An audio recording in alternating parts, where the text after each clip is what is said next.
আমি তো প্রায় বলি মিয়া, কত বড় লোকের বাড়িতে গেছি আমরা, আমি কোটি কোটি টাকার মালিক, আরে 400 কোটি 1000 কোটি টাকার মালিকের বাড়িতে তো দেখছি কি কয়টা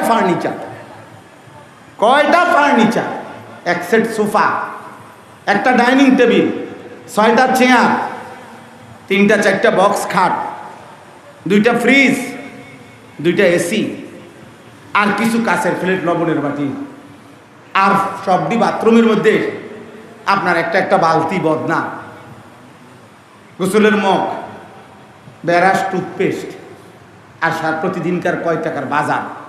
এইটুকু দুনিয়ার জন্য এত মিথ্যা বললেন, এত বাটপারি করলেন, এত ধোঁকাবাজি করলেন, এত নিয়ম করলেন।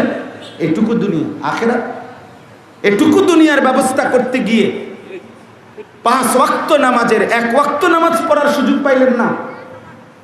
365 দিনে, খোদার 1 বছরে কোনোদিন ফজরের নামাজ পড়লেন না। হায় না ফরমান মুসলমানের সন্তান, এমন মালিক কেমনে ভুলে গেল, এমন সৃষ্টিকর্তা কেমনে ভুলে গেল, যিনি নিঃশ্বাস দেন, যিনি চোখের দৃষ্টি দিচ্ছেন, 24 ঘন্টার বেঁচে থাকার প্রতি সেকেন্ডের শক্তি যোগ্যতা যিনি দিচ্ছেন। 365 দিন 1 বছর এমন পার হয়ে গেল, একদিনও ফজরের নামাজ পড়লেন না। মুসলমান এত বড় নিকৃষ্ট কিভাবে হয়? মুসলমান এত বড় হাইওয়ান, মানুষরূপী পশু কিভাবে হয়? কিভাবে সম্ভব বলে?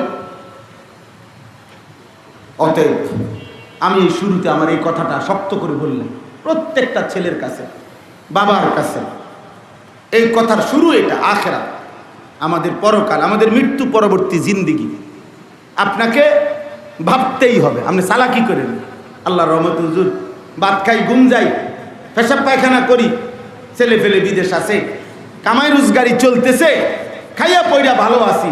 না না না চাচা, খাইয়া পয়রা আপনার চাতে জানোয়ার আরো ভালো আছে। হাইওয়ান খাইয়া পয়রা আমাদের চাইতে ভালো। পশুর খাবারের মধ্যে কোনো ফরমালিন নাই। বাঘ 3 বেলা যদি খায়, 3 বেলায় গোশত খায়। সিংহ যদি 3 বেলা খায়, তো 3 বেলা গোশতই খায়। বাঘ জীবনে ফাঙ্গাস মাছ খায় না। কথা বলেন না? হ্যাঁ, বাঘের খাবারে ফরমালিন আছে? কোনো বাপের ক্ষমতা আসেনি ফরমালিন মিশাই ওটার ভিতরে? তাহলে ওদের তো কোনো ঝামেলা নাই, ওরা তো আরো বেশি সুন্দর দুনিয়া ভোগ করে।